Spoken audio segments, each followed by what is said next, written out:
कार्यकर्ता उस जमाने का, और ये हमेशा पापा जी ने। ये भी फोटो है, पूरा का पूरा ऊसर जमीन था। जब बारिश आती थी गांव के गांव ब्लॉक हो जाते थे। पापा ने वहाँ पे एक प्रोग्राम किया था और इंडस्ट्रियल एस्टेट। और ये देखिए एक तो डिफरेंस अभी काफी क्लियर है कि ये उस समय प्रधानमंत्री थे, मगर इनके सिक्योरिटी वाले यहाँ बिल्कुल नहीं। जब मैं 82 में गया था तो ये हालत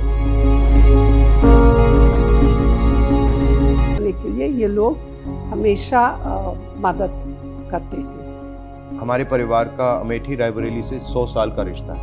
1921 से पंडित जी उनका राजनीतिक जीवन शुरू किया, और एक किसान का लीडर था बाबा रामचंद्र, उनको मैसेज भेजा कि चलो मिलेंगे, और पंडित जी को अपना दुख बताया। मैं भी जाऊंगा, पंडित जी ने बोला।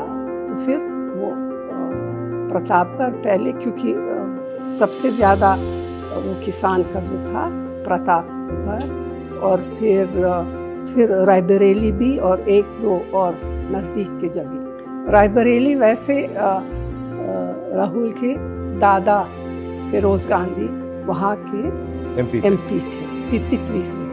परदादा ने अपना काम, अपनी पॉलिटिक्स रायबरेली में आंदोलन से शुरू की थी अंग्रेजों के खिलाफ। जो उनका काम शुरू हुआ वो रायबरेली में हुआ। उनके देहांत के बाद तो फिर दादी ने लोकसभा लड़ाई वहाँ से, रायबरेली से। जब मैं अमेठी का एमपी था, रायबरेली के लोग आए थे, आपको याद होगा। आईटीआई के लोग आए थे। आईटीआई को वाजपेयी जी की सरकार बंद कर रही थी। कहा कि देखिए हमारी नौकरी का सवाल है, हमारे भविष्य का सवाल है। तो मैंने काफी उसमें हम लोग बहुत कोशिश की और उसको बचाया, क्योंकि हम चाहते थे कि वो जो टेक्नोलॉजिकल स्पिरिट है और जो टेलीकॉम्स का जो कनेक्शन था वो रायबरेली से ना टूटे। गांव में जाती थी लोगों से मिलने, पता करना, अगर कुछ किसी का देहांत, किसी की शादी, या तो फिर एक बार बाढ़ था, एक और बार सूखा था, तो हमेशा ही मैं वहाँ एकदम जाती थी। एकदम एक्सेप्ट किया मुझे। जो रिश्ता था वो जैसे बेटी बहू की रिश्ता था उन लोगों के साथ। 82 में पापा ने वहाँ बहुत विकास का काम किया, बहुत सड़कें बनी, ट्रांसफॉर्म हो गया वो अमेठी, बिल्कुल ट्रांसफॉर्म हो गया। रायबरेली में दादी ने विकास का बहुत काम किया था, तो रायबरेली अमेठी से थोड़ा आगे निकल गई थी। जब पापा अमेठी गए और फिर पापा ने वहाँ बहुत ज्यादा काम किया, फिर ये लगा कि अमेठी थोड़ा विकास में रायबरेली से आगे निकल गई। फिर जब हमारी सरकार थी तो इन्होंने भी वहाँ काफी काम किया, और मैंने भी अमेठी में काफी प्रोजेक्ट्स किए। एक सड़क की कनेक्टिविटी, तो मेरी कोशिश थी कि ज़्यादा से ज़्यादा सड़कें, नेशनल हाईवेज, सीआरएफ सड़कें हम अमेठी में लाएं और अमेठी को बाकी देश से जोड़ें।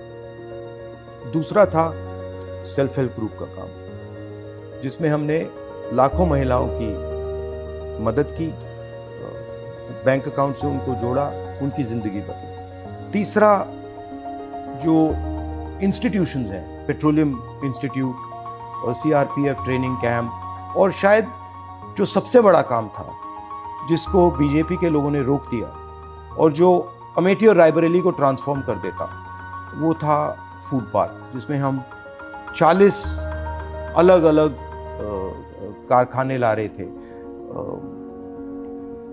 जो हॉर्टिकल्चर और एग्रीकल्चर से रिलेटेड थे। और मेरी सोच थी कि वो फूड पार्क अमेठी और रायबरेली का चेहरा ही बदल देगा, और उसको बीजेपी के लोगों ने रोक दिया।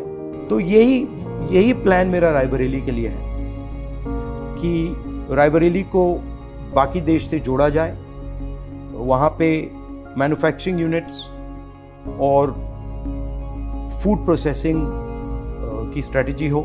जब मैं रायबरेली की बात करूँ, अमेठी की बात करूँ, तो जनता के दिल में जो है उसको अच्छी तरह सुनना और उस पर एक्शन करना। रायबरेली के लिए जो काम माँ कर रही थी और जो दादी ने किया, उसको मैं आगे ले जाऊं, वो रिश्ता ही अलग है। एक प्रकार से पारिवारिक रिश्ता, दोस्ती का रिश्ता, एफेक्शन का रिश्ता है।